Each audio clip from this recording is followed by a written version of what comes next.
Saudara, berdasarkan informasi yang kami dapatkan bahwa kubu dari debt collector atau penagih utang pasca aksi penarikan paksa mobil milik selebgram Clara Sinta ini juga bermaksud membuat laporan balik.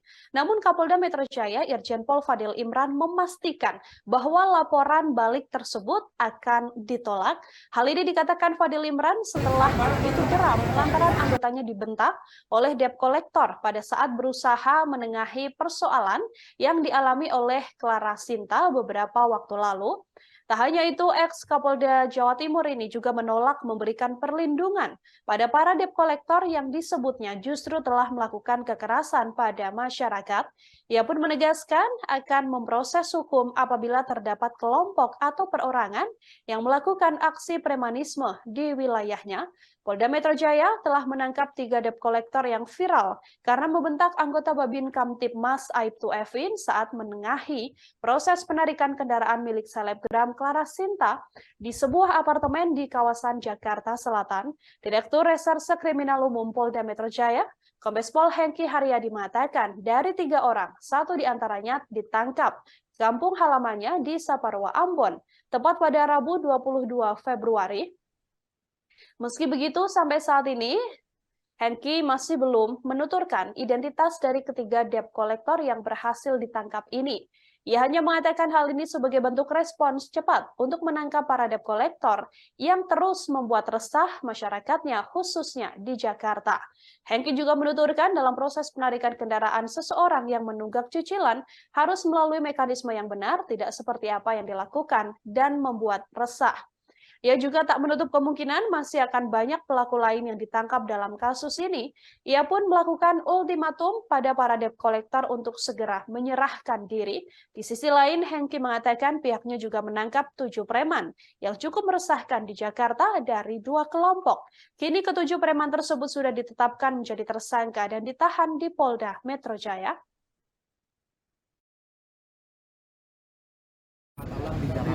Nah, apakah ke depan akan ada satgas khusus handphone dikit dong, turun dong, atau di setiap polsek menangani hal tersebut, Pak? Nanti sore akan dirilis pelaku yang melakukan tindakan-tindakan kekerasan dalam bentuk debt collector itu, termasuk apa langkah-langkah yang sudah diambil dan akan diambil oleh Polda Metro Jaya. Sebentar. Pada prinsipnya Polda Metro Jaya akan konsisten untuk menghadapi semua bentuk kejahatan kekerasan, baik yang dilakukan oleh perorangan, kelompok maupun ormas dalam bentuk tindakan premanisme, persekusi, vigilante, dan sejenisnya. Kami akan melakukan penegakan hukum tanpa pandang bulu. Ya, tidak boleh ada kelompok, tidak boleh ada perorangan yang melakukan tindakan-tindakan kekerasan dan seolah-olah dia berada di atas itu. Akan berhadapan dengan saya nanti orang-orang. Dari awal tahun 2023 sampai sekarang, Pak, apakah memang Polda melihat ada peningkatan kasus terkhusus untuk aksi premanisme dan batalan sendiri, Pak? Fenomena itu terjadi, namun jumlahnya tidak banyak. Kalau kita lihat aksi-aksi premanisme kelompok, kalau kita bandingkan dengan era tahun 90-an dan di awal tahun 2000-an, ini jauh menurun. Khususnya di tempat-tempat keramaian seperti pasar, kemudian tempat hiburan, ini jauh berkurang. Nah, ini yang saya katakan kepada para Kapolres, jajaran Polda Metro Jaya untuk tegas menghadapi kelompok-kelompok yang semacam ini. Pak, bahkan biasanya kan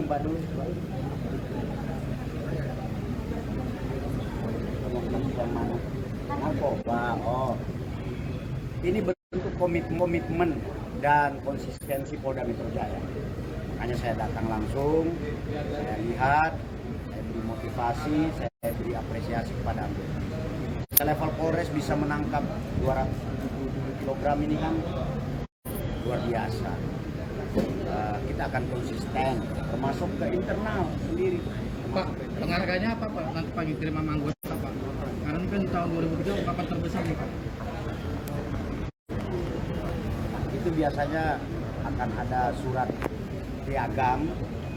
Nah, dari piagam itu nanti jika dia akan melaksanakan sekolah, kenaikan pangkat dan sebagainya akan diperlukan. Pak, ini kan momentum Pak, takut. Gantian yang Oh iya, akan diurus. Pak, izin Pak, saya belum. Ini kan juga ditangkap, tapi apakah akan terus berlanjut? Yang mana? Iya, jalan. Saya sudah perintahkan kemarin, langsung saya panggil semua Kapolres pagi-pagi. Saya beri arahan. Saya minta dibuat call center. Kalau ada mata elang dan sejenisnya, ada premanisme dan sejenisnya, tolong hubungi polisi. Ditaruh di Instagram masing-masing call centernya itu. Saya minta Kapolres untuk melakukan langkah cepat untuk melindungi masyarakat dari tindakan-tindakan. Pak, itu kan kolektor kan melibatkan beberapa perusahaan. Ada pengawasan juga nggak sih Pak dari perusahaannya? Kita juga tidak berhenti hanya sampai kepada penegakan hukum. Hari ini contohnya Polres Jakarta Selatan mengundang asosiasi leasing. Nanti kita akan FGD, kita akan diskusi bagaimana cara agar para debitur itu tidak menunggak.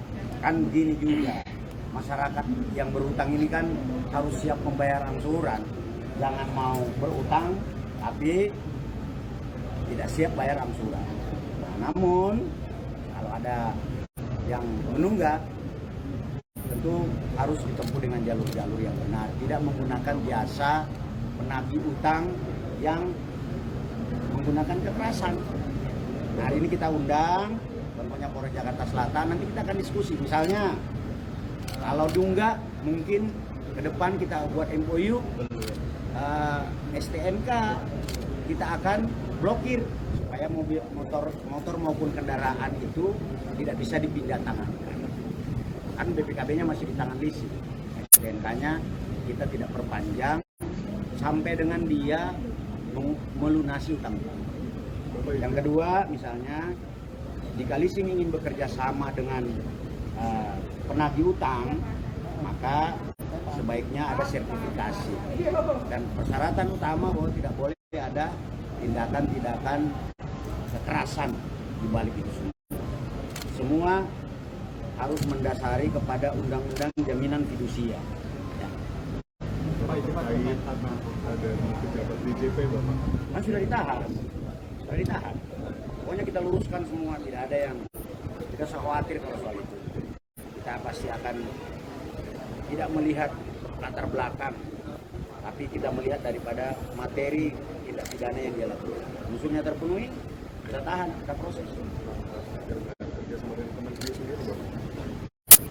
Kan ini tindak pidana yang tidak melibatkan kementerian kan, jadi saya kira prosesnya kita. Kalau ada mekanisme internal di kementerian, saya kira itu silahkan aja, bukan urusan. Pak, itu kan terkait dengan debt collector yang parah gitu kan, terakhir kata infonya di pihak debt collector melalui pengacaranya itu akan melaporkan. Lalu apakah nanti bakalan dikasih perlindungan terhadap si Nggak ada namanya membuat kekerasan, perlindungan dari mana, nggak ada. katanya ini pengen bikin laporan Pak, apa Nggak nantinya? nggak akan.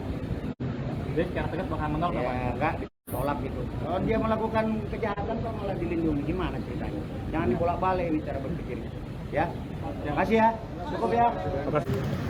Nanti sore akan dirilis pelaku yang melakukan tindakan. Terima kasih sudah nonton. Jangan lupa like, subscribe, dan share ya.